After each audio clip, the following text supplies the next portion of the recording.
I am Megan Hayes, 33, and last weekend, my rep as the family peacemaker totally backfired when innocent birthday cookies from my estranged father sparked a terrifying health crisis.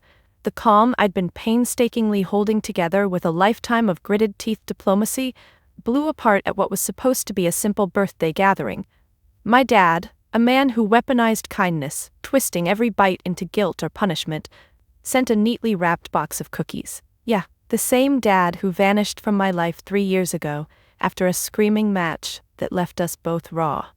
His little peace offering was delivered right to my doorstep, innocent-looking enough, yet radiating a subtle menace that set my nerves jangling from the second I opened it. When I brought them along to my birthday dinner, intending to toss them out but momentarily forgetting as I navigated the emotional landmines of my family, things took a horrifying turn. My sister, Cassie, always eager to smooth things over with sweetness, passed them around without me noticing. She bit into one, smiling warmly at her little boy Mason as she offered him another. Watching them eat felt strangely ominous, a shadow fluttering across my heart. But before I could even speak, before a word of caution formed on my lips, both Cassie and Mason fell violently ill, crumpling like broken puppets, their faces ghostly white and contorted in agony. The room went from chattering warmth to icy panic in seconds. Everyone froze, eyes snapping accusingly toward me. My dad's twisted smile flashed in my mind, his past threats masked as fatherly advice echoing through my memory. "Purity," he'd once hissed, his voice silky but cold as steel, "is worth every sacrifice, Megan. Remember that." "Did you bake these?" Mom's voice was shrill, accusatory, eyes wide with suspicion. "No, Dad sent them," I stammered, heart racing. The room went dead silent. All eyes bore into me with judgment, betrayal clear in every tightened lip and furrowed brow. Cassie groaned softly on the floor, eyes fluttering weakly. Mason whimpered, curled into himself. "You knew?" Uncle Glenn snapped harshly. "You've always known he wasn't safe, yet you brought them anyway?" My protest died on my lips, swallowed by guilt and shock. They'd tolerated him for years, dismissing my concerns as childish tantrums or melodrama.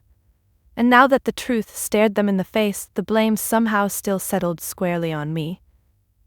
"You just ruined us," Mom yelled, her voice cracking, tears shining accusingly in her eyes. Her accusation stung like a slap. But here's the tea. Their shade didn't break me. It lit a spark. Every suppressed truth, every ignored cry for help, every moment of gaslighting crashed into crystal clarity. I'm not just pushing back. I'm about to flip the script and change everything. Drop a comment telling me where you're watching from, hit subscribe, and stay with me for the most satisfying revenge you'll ever hear. Looking back, it's almost, you wouldn't believe what I'll uncover when the truth hits. Standing in that suffocating room, with Cassie and Mason curled helplessly on the floor, the ghosts of my past surged violently forward. The bitter aftertaste of my family's dismissal had been lingering for years. This moment felt like all those buried hurts, finally clawing their way up, demanding to be seen. Growing up, Cassie had always been the golden child, effortlessly sliding into the spotlight with straight A's, cheerleading trophies, and picture-perfect prom dates. She wasn't mean-spirited, she was just oblivious, effortlessly soaking in praise while I became invisible in her shadow. Mason's birth had solidified her status even more, making her untouchable in Mom's eyes. Meanwhile, I was perpetually cast as the awkward misfit. When I placed second in the statewide science fair at 16, Dad merely scoffed, remarking, "Second place is just first loser, Megan." Mom smiled sympathetically, suggesting perhaps I'd be happier if I tried something more appropriate. They never noticed how late I'd stayed up working on that project, never saw my hands trembling with exhaustion as I desperately aimed to prove myself. They only saw another failure. At Cassie's college graduation party, family members toasted her endlessly while I faded into the corner, clutching a quiet acceptance letter to a prestigious psychology program no one asked about. When I timidly tried to share the news, Dad interrupted dismissively, changing the subject to Cassie's internship at a top law firm. My excitement crumbled into silence and no one even noticed. My father's way of punishing wasn't limited to verbal cruelty. Food was his favored weapon. One vivid memory stands out, my 9th birthday. I'd shyly asked for chocolate cake, my favorite. Dad's face had darkened dangerously, He spent hours meticulously baking the cake, frosting it beautifully, making sure the tantalizing aroma filled every corner of the house. But he never let me have a bite. "You need discipline, Megan," he'd said coldly, savoring my humiliation as I watched Cassie and our cousins enjoy slice after decadent slice. Discipline breeds purity. Cassie, to her credit, had quietly slipped me a piece later that night. But the damage was done. The shame had rooted deeply, festering silently over the years. Now, as I stared numbly at my suffering sister and nephew, that twisted lesson echoed cruelly. Purity, discipline, punishment. Suddenly, I felt an overwhelming sense of dread, realizing my father's cookies weren't some bizarre accident, they were deliberate. A punishment. Another sickening act of control. Paramedics burst into the room, jolting me from my reverie. Mom's hysterical sobs mingled with accusing glances from relatives who had ignored my warnings for decades. Nobody moved to comfort me. I was an outcast again, isolated even in tragedy. But something shifted inside me. Watching Mason's tiny hand reaching weakly toward his mother ignited a powerful resolve deep in my chest. Enough of being invisible, enough of silence, enough of my father's poisonous shadow staining every joyful moment of my life. I couldn't change the past, but I could stop history from repeating itself. For the first time, I truly understood. My survival had always been a quiet rebellion, and now it was time to roar. That night, once the chaos at the hospital finally settled into tense quiet, I sat in the dim glow of the waiting room, my phone gripped tightly in shaking hands. Every nerve in my body still hummed from anxiety, guilt gnawing at my conscience. Yet beneath the fear, something stronger began to emerge, a fierce determination that had been simmering quietly beneath my surface for years. This wasn't my first brush with the cruelty cloaked as care from my father.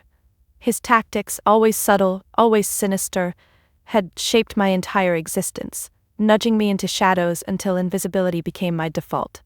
But something inside me had refused to surrender completely. That defiance led me to quietly create something powerful, something my family knew absolutely nothing about. It started 6 years ago, a sleepless night after yet another humiliating family dinner, Dad's words searing fresh wounds into my heart. I stumbled upon an online support group dedicated to survivors of hidden familial abuse, stories painfully familiar, secrets hauntingly similar to mine.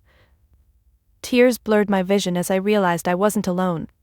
Inspired, I began anonymously sharing my own story, cautiously at first, then with growing bravery.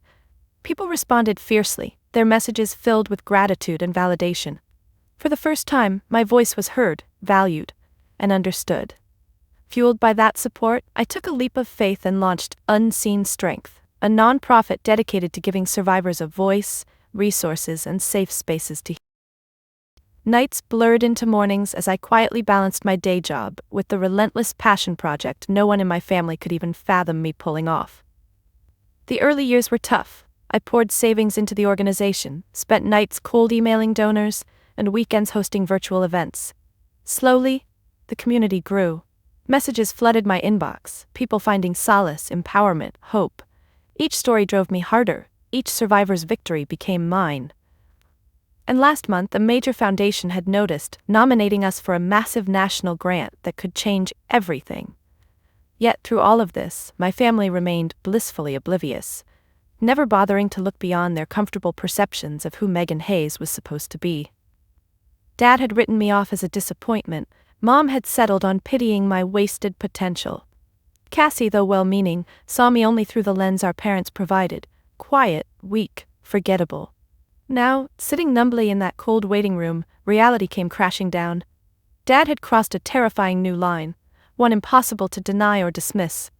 My sister and nephew were stable for now, but the danger was far from over. My father wasn't finished. He never was. Not until he'd broken me, and perhaps destroyed anyone who dared show me kindness.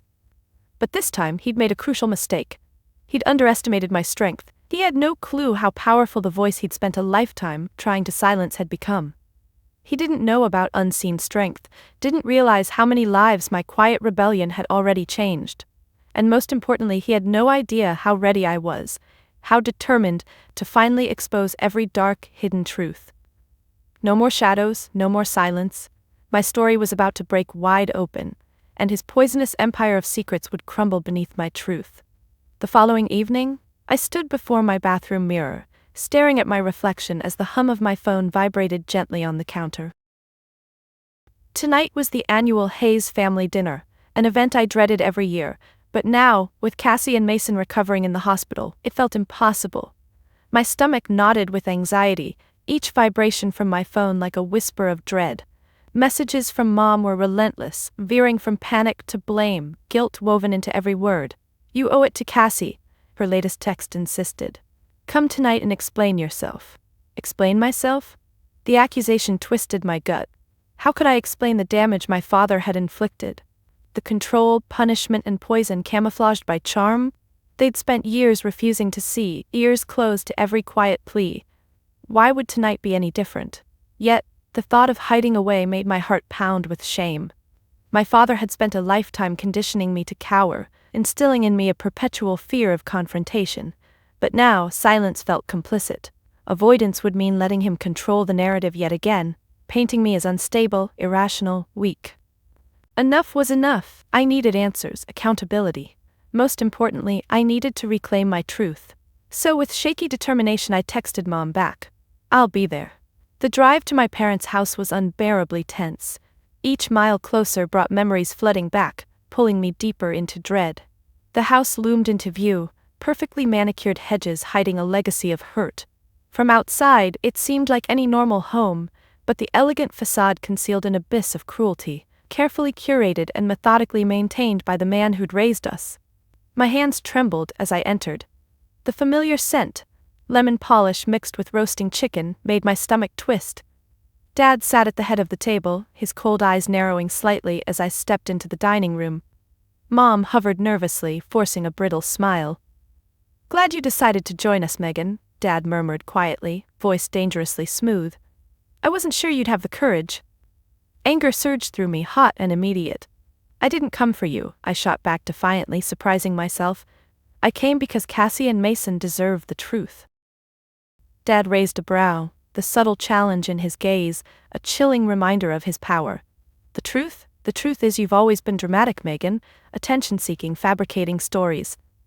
Mom flinched slightly but stayed silent, eyes pleading for peace. Uncle Glenn and Aunt Diane exchanged uncomfortable glances, but no one spoke in my defense. The silence stung deeper than any insult. Dinner began stiffly, the clink of silverware echoing awkwardly. Conversation was forced, punctuated by Dad's smooth manipulation. Each compliment dripped with disdain, each question designed to undermine. "How's that little job going, Meg?" he asked casually, slicing delicately into his chicken. "Still playing therapist?" I stiffened, heart pounding, resisting the urge to shrink. "My nonprofit's doing well," I managed evenly, voice barely shaking. "We're up for a national grant." Dad chuckled darkly, dismissively. "Well, let's hope you don't embarrass yourself." That icy jab settled deep, fueling my simmering rage. Beneath the table I clenched my fists, nails biting into my palms. Tonight wasn't just another dinner, it was the breaking point, the final collision between silence and truth.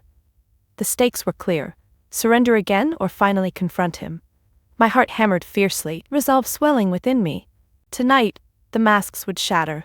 Tonight my father would finally be forced to face every dark deed he'd hidden beneath a lifetime of lies. Dinner dragged forward painfully, each bite forced, each second stretching into uncomfortable eternity.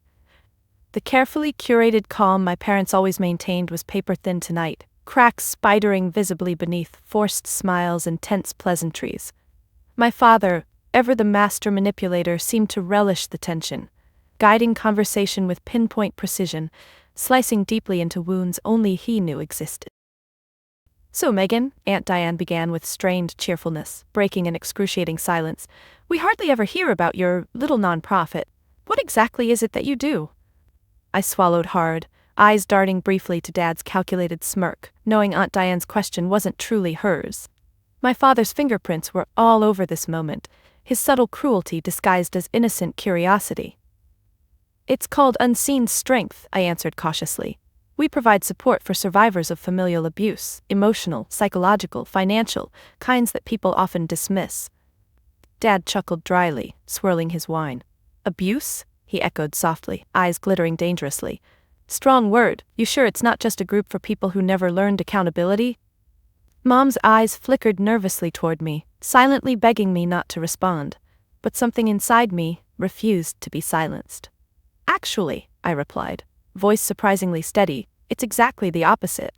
It's about accountability, holding people responsible who've hidden their cruelty behind fake smiles and careful manipulation. A charged silence settled around the table, all eyes shifting anxiously between Dad and me. My heart raced, adrenaline surging through my veins. Finally confronting him felt simultaneously terrifying and exhilarating. Dad set down his wineglass deliberately, gaze locking onto mine with a piercing intensity. Sounds personal, he whispered coldly. Care to elaborate? This was the gauntlet thrown openly at my feet, the dare ringing loudly beneath his calm tone. My throat tightened, breath catching painfully. Everything within me screamed to retreat, to shrink back into silence.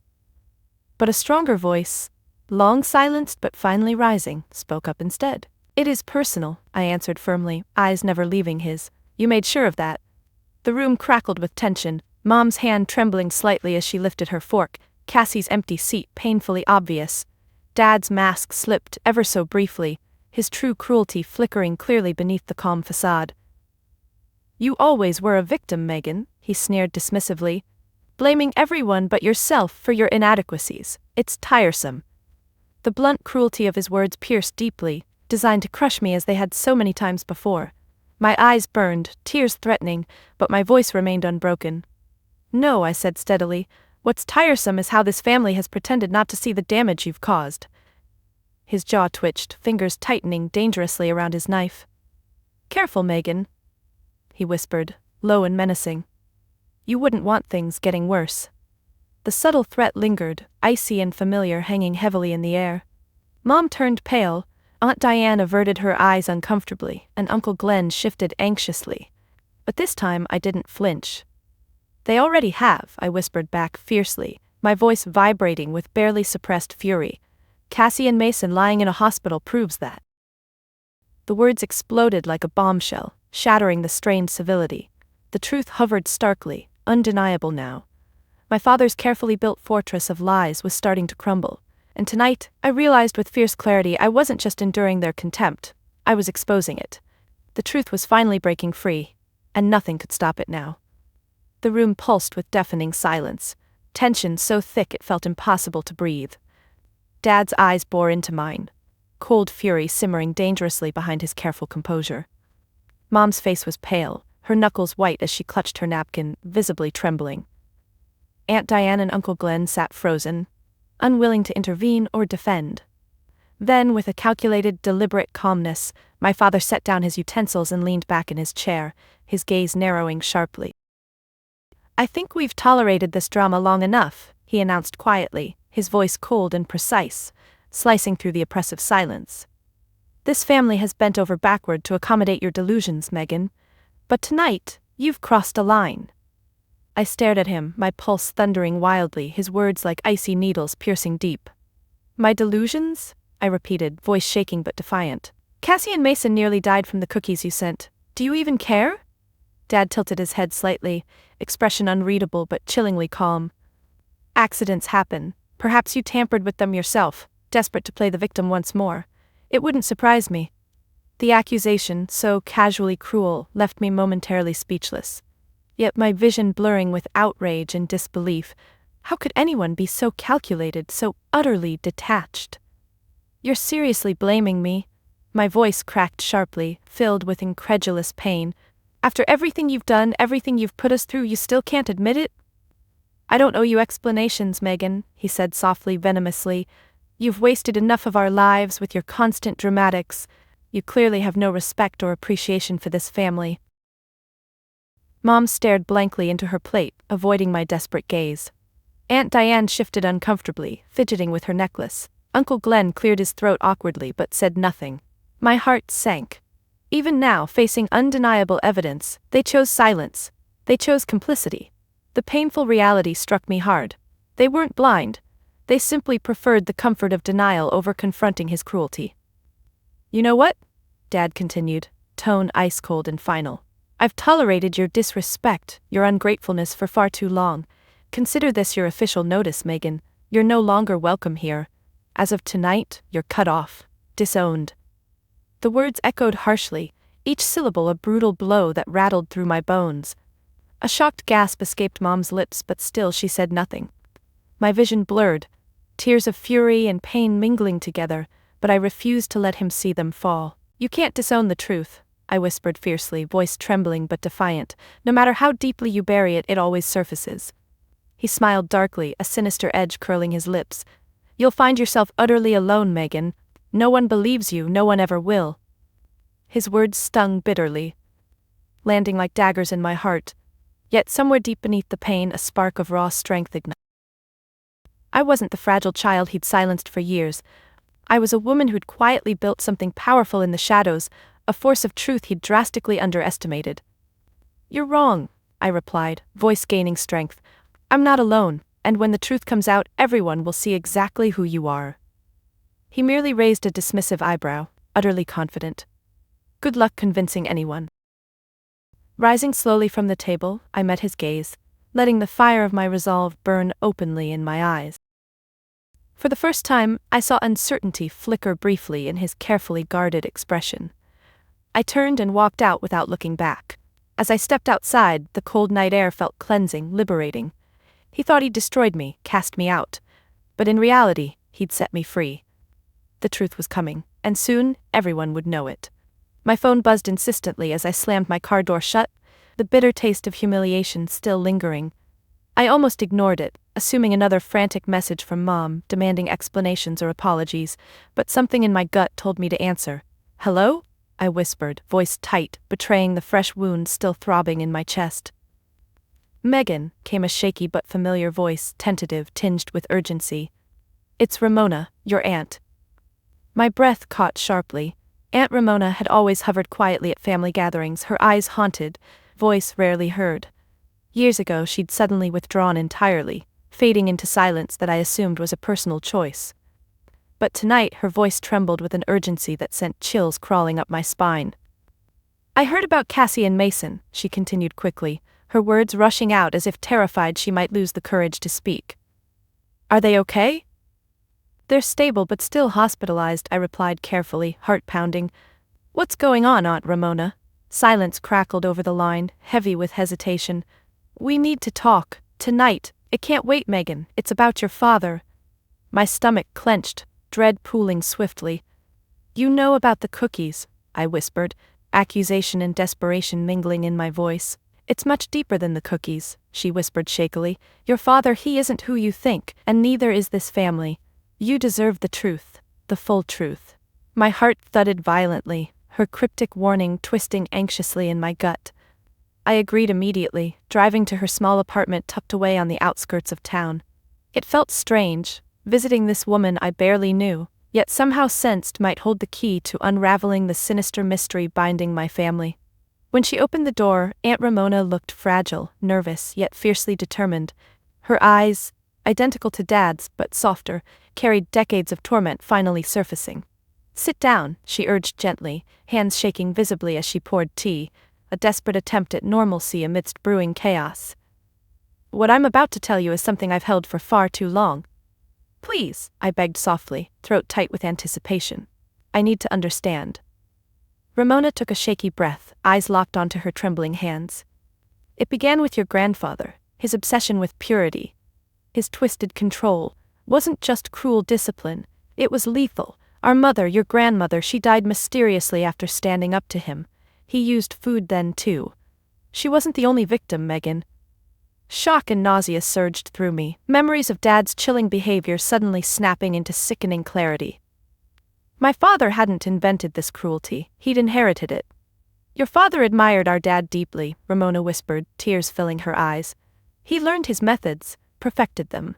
Punishments disguised as acts of care, love twisted into violence. It's our family legacy passed down silently through generations." "But you knew?" I asked, voice shaking with emotion. "Why didn't you stop him sooner?" Her eyes filled with remorseful tears. I was weak, afraid, conditioned into silence, but seeing Cassie and Mason suffer, I couldn't stay silent anymore. "You fought quietly your entire life, Megan. You deserve to know what you're up against." Aunt Ramona reached out, gently clasping my trembling hand. "He's dangerous, Megan. He believes himself untouchable. But there's evidence hidden away, journals, letters, proof of what they've done. If we uncover them, you can stop him." A cold, determined fury ignited deep within me. My father had haunted my life with darkness for far too long. Tonight, the silent war finally became real. Tonight, I vowed to break the cycle once and for all. Early morning shadows stretched long and eerie as I stood in the narrow hallway of my childhood home. Every step I took echoed painfully, memories colliding with the harsh reality of what I'd uncovered. Aunt Ramona's revelations burned vividly in my mind, her warnings ringing louder with each heartbeat. Armed with newfound resolve and a detective by my side, Detective Carla Barnes, who'd listened gravely and believed every word, I knew it was finally time to confront my father. The house felt suffocating, thick with the invisible presence of buried secrets. Dad was waiting in his study, seemingly unbothered, his expression smugly confident when we entered. But his cool facade faltered slightly when he saw Detective Barnes behind me. "Megan," he said calmly, forcing a smile, "what exactly is going on?" "The truth, Dad," I said, my voice steadier than I'd imagined possible. "We found Grandma's journals, the ones you've hidden away for decades." His eyes flashed dangerously, composure slipping for just an instant before he quickly recovered, his gaze shifting dismissively to the detective. "Whatever fantasy Megan's spinning now, Detective, I assure you." Barnes cut him off sharply, her tone firm and unyielding. "We've reviewed detailed journals kept by your mother. The pattern is clear: suspicious illnesses, poisonings, unexplained deaths, all connected directly to your family, and your name appears prominently." My father's jaw tightened, nostrils flaring as his carefully constructed mask crumbled. "Those are lies," he hissed, voice quivering slightly. "Ramona's always been unstable. Megan, too. They're desperate for attention." "No," I interrupted forcefully, stepping forward, heart pounding fiercely. "I'm done being gaslit. I'm done being controlled by your twisted idea of purity and love." He sneered bitterly, eyes narrowing dangerously. "You're pathetic, weak, always desperate for someone to blame. Just like your grandmother, unable to appreciate discipline." Detective Barnes tensed, preparing to intervene, but I held my ground, unflinching. "Discipline? You poisoned Cassie and Mason to punish me. You destroyed lives, hiding cruelty behind care, generation after generation. It stops now." Dad slammed his fist onto the desk violently, veins throbbing visibly at his temples. "You ungrateful." "Enough," Barnes interjected sharply. "Your family's history is no longer hidden. This ends tonight. We have warrants, evidence, testimony. You're under arrest." His eyes darted wildly, panic finally seeping through his arrogant confidence. "You can't. This family will never survive the scandal." "This family needs the scandal," I said calmly, feeling a surprising surge of clarity. "It's the only way to break free." His gaze flickered desperately to me, pleading momentarily. "You'll destroy everything we've built." I shook my head, finally understanding the true power I held. "You built a legacy of fear, control, and pain. I refuse to carry it any further." Barnes moved swiftly, cuffing him with firm professionalism. Dad didn't resist, his defiance collapsing into silent defeat. As he was led from the room, he shot me one last glare, filled with bitter resentment and finally, defeat. Standing alone in the silent study, I inhaled deeply, feeling decades of invisible chains fall away. Tonight, I hadn't merely confronted my father. I'd reclaimed my voice, my life, and shattered the destructive legacy binding our family. I walked out slowly, breathing freer than I ever had. My father believed himself invincible, immune to consequences. But tonight, his empire of poison crumbled beneath the undeniable power of truth, and the quiet strength he'd drastically underestimated. Hours after Dad's arrest, exhausted yet oddly exhilarated, I found myself surrounded by warmth, the genuine kind I'd craved my entire life. Gathered around Aunt Ramona's cozy kitchen table were the people who had become my true family. My best friend Tilly, whose loyalty had never wavered. Detective Carla Barnes, quietly sipping tea, her presence reassuring and protective. And Ramona herself, still shaky but with newfound strength glowing in her eyes. The contrast between this moment and the toxic dinner just hours before was staggering. Here, laughter was genuine, words flowed freely and no one watched their tone, fearing hidden daggers. The room hummed softly with a comfort that felt almost foreign, yet instantly healing. Tilly reached across the table, squeezing my hand gently. "I always knew you were strong, Meg, but tonight, you took it to another level." You literally faced your demons, and won. I couldn't have done it without you guys, I admitted softly, warmth filling my chest as I met each of their gazes. I spent so many years feeling alone, thinking no one could ever understand. But now, Ramona's voice broke gently through, her expression soft but firm. You broke a cycle tonight, Megan. You're not just healing yourself, you're healing generations. My throat tightened with sudden emotion, tears welling unexpectedly. How many nights had I silently begged for validation from those who would never give it? Yet here, surrounded by genuine care, it flowed effortlessly, without condition. Detective Barnes set down her cup gently, her usually stern expression softened into admiration. In my line of work, I've seen countless families torn apart by secrets. Most never find the courage to face them. Tonight you changed that pattern. You gave your family, your real family, a new chance. Her words resonated deeply.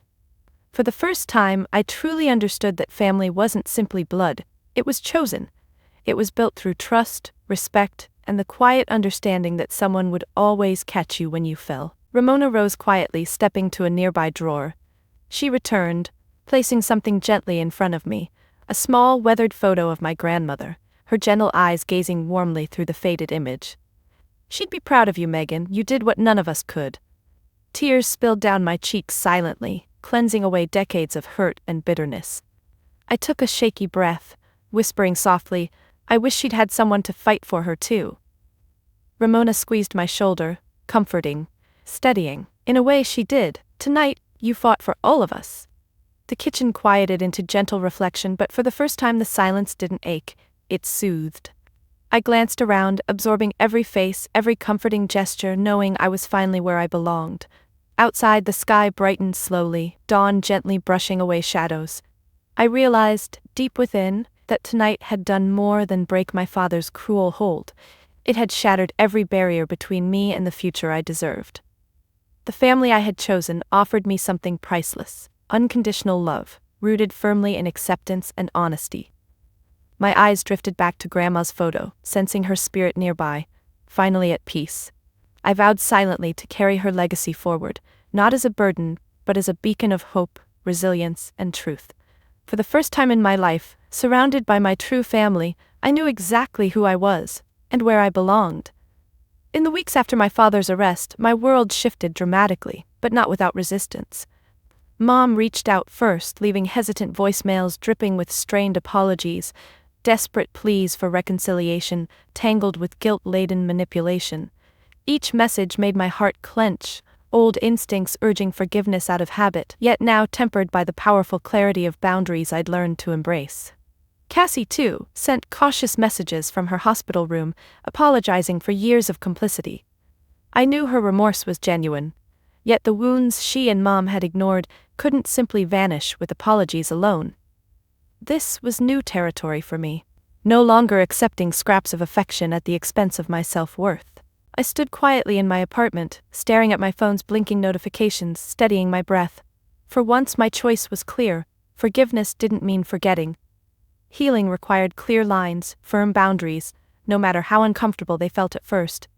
When I finally called Mom back, my voice remained steady, gentle yet unwavering. I can't pretend nothing happened, Mom. The trust we lost, it needs real work. Her voice trembled softly, desperate hope wavering beneath panic. Megan, I'm sorry I didn't protect you. I was scared, trapped. Your father was controlling. I know, I replied quietly, compassion mixing gently with my resolve. But fear isn't an excuse anymore. We either face this honestly, or we stay apart. The silence stretched, heavy with painful truth. I'm willing to try, she finally whispered, voice shaky with fragile courage. Whatever it takes. That single admission felt profoundly healing, but I still held my ground, clear boundaries guiding me firmly. Then let's start slowly, I told her softly, one conversation at a time. Setting boundaries wasn't just about distancing myself, it was about rebuilding relationships on healthier ground. With Cassie, I visited the hospital often, our conversations deeply emotional yet gently honest. She listened quietly, absorbing every painful truth she'd long overlooked. I missed everything, she admitted softly one afternoon, eyes bright with tears. I let myself believe Dad's lies because seeing the truth felt too hard. Facing it is hard, I said gently. but pretending it didn't exist is worse. Cassie squeezed my hand tightly, the connection between us finally honest, finally safe. I'm ready to face it with you, Megan. Whatever you need. The boundaries I'd once feared were becoming my fortress, protective walls built carefully around my reclaimed self-worth. Detective Barnes called frequently, updating me on Dad's charges, reassuring me the evidence was solid. Every conversation strengthened my newfound confidence, validating the courage it took to speak openly. Ramona visited often, our bond deepening with each conversation. Together we sifted through Grandma's journals, unearthing painful but empowering truths. The more we confronted, the lighter I felt, each revelation lifting another shadow. Standing now by my window, sunlight streaming warmly through the curtains, I breathed deeply, savoring this hard-won peace. My phone lit up again, another cautious message from Mom, offering an invitation to meet for coffee. My heart fluttered briefly, yet I responded with steady clarity. Yes, but on my terms. Setting my phone down gently, I realized how liberating those words felt, proof that my strength wasn't just surviving my past, but rewriting the rules entirely. These new boundaries weren't walls of isolation, they were bridges, built carefully and thoughtfully, designed to reconnect me with the world safely, honestly, and finally, authentically. Months passed and my life slowly transformed from a quiet hidden struggle into a beacon of openness and empowerment. Unseen Strength received the national grant we'd dreamed of. A groundbreaking validation that sparked waves of awareness across communities. Suddenly, survivors everywhere stepped forward, inspired by the bravery we'd quietly nurtured, the silence we'd collectively shattered. The media covered our story extensively. At first the spotlight felt intimidating, but gradually I embraced it. Not because I craved attention, but because I recognized its power. My father's crimes had once been hidden behind carefully maintained facades of respectability. Now, the truth shone brightly, impossible to ignore. Standing at the podium on the day we publicly launched our national initiative, my pulse quickened, not from fear, but anticipation. A sea of faces gazed up, filled with survivors, supporters, and families seeking clarity, hope, and healing. My name is Megan Hayes, I began steadily, my voice resonating confidently through the crowd. My father used silence and shame as weapons. For generations, my family buried secrets that poisoned relationships, destroyed trust, and silenced victims. Today we break that legacy.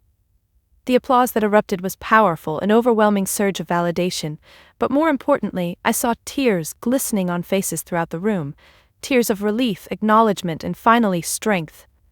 Each story shared with me afterward became another piece of healing, another affirmation of the legacy I was determined to build. Aunt Ramona stood proudly beside me afterward, gripping my hand gently. "Your grandmother dreamed of this moment," she whispered emotionally. "You've reclaimed her name." Those words struck deeply, profound gratitude blooming in my chest. My grandmother's tragic death had once represented silence, pain, and defeat.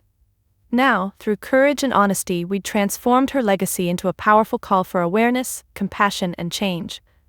Cassie joined me, Mason now fully recovered, his laughter bright and healing. Mom, too, had slowly become part of my journey, supporting my work, attending therapy, determined to mend what decades of denial had broken. Our relationship wasn't perfect, but it was genuine, honest, and finally safe. "You've changed our lives," Cassie whispered, eyes shining with sincere pride. "I can't believe how blind we were." "You opened your eyes," I replied softly, squeezing her hand warmly. "That's all I ever wanted." But even amid all these achievements, my greatest triumph came in quieter moments, the private messages flooding in, each survivor sharing their own quiet rebellion, their journey from invisibility to empowerment. I responded to every message personally, knowing the power of simple acknowledgement. One message especially resonated, sent by a young woman named Joelle. "You gave me the courage to tell my story. I finally confronted my family, and for the first time they listened. Thank you for showing me strength isn't silence, it's truth." Reading her words, tears filled my eyes, the profound beauty of our shared healing overwhelming me. This was my legacy, no longer bound to shame or silence, but shining brightly with truth, empowerment, and purpose. As the event ended, I paused outside, breathing deeply beneath the warm sun. The quiet hum of the crowd lingered behind me, mingling with my heartbeat, steady and clear. I had spent so long fighting shadows, but today I stood fully in the light. I'd reclaimed the Hayes name, not as a burden, but as a promise. My family's painful legacy now belonged to me, and I would shape it into a beacon for generations ahead. Finally, my truth wasn't just surviving, it was thriving. Tonight, sitting quietly on my balcony as stars pierced gently through the deep velvet sky, I allowed myself a rare, peaceful reflection.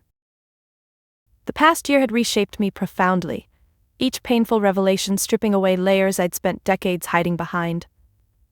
Yet, with every boundary set, every truth voiced, every silence broken, I discovered something powerful. My worth had never depended on validation from others, especially those incapable of genuine love. My father's face occasionally flashed through my mind, once terrifying, now merely sad. He'd built his life on control, cruelty, and manipulation, chasing twisted ideals that left him hollow, isolated, trapped behind his fortress of lies. I'd chosen a different path, one of honesty, vulnerability, and true strength. In exposing his darkness, I'd discovered my own light. Cassie and I had rebuilt our sisterhood slowly, delicately, laying each brick with deliberate intention. Our bond wasn't based on forced harmony or superficial peace, but honesty, forgiveness, and mutual understanding. Mason's laughter had returned fully, brighter than ever, each giggle a beautiful reminder that healing was possible.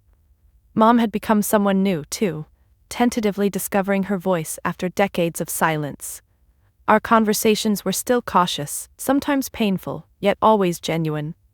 With every word shared openly, I saw her grow stronger, freer, more authentically herself.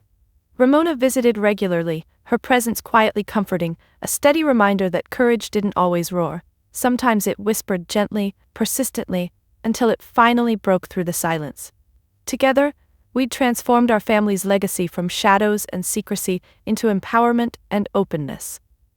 Unseen strength continued flourishing beyond my wildest dreams, the community expanding daily. My story had become a lifeline for others, a powerful reminder that silence was no longer necessary, survival not a solitary battle.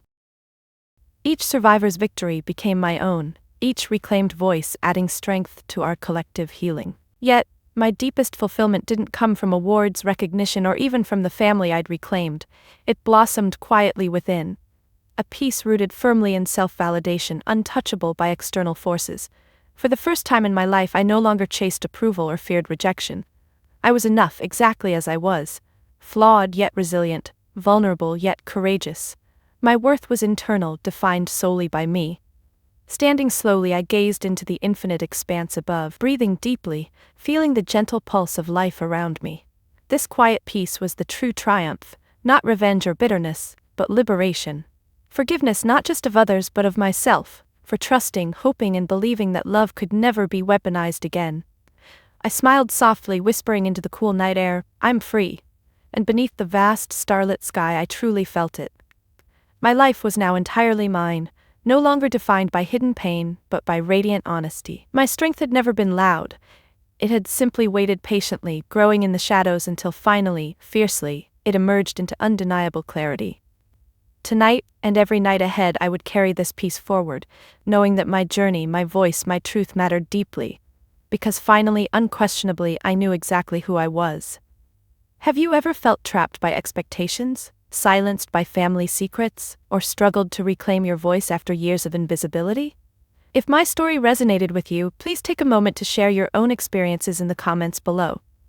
Your story might become someone else's beacon of hope.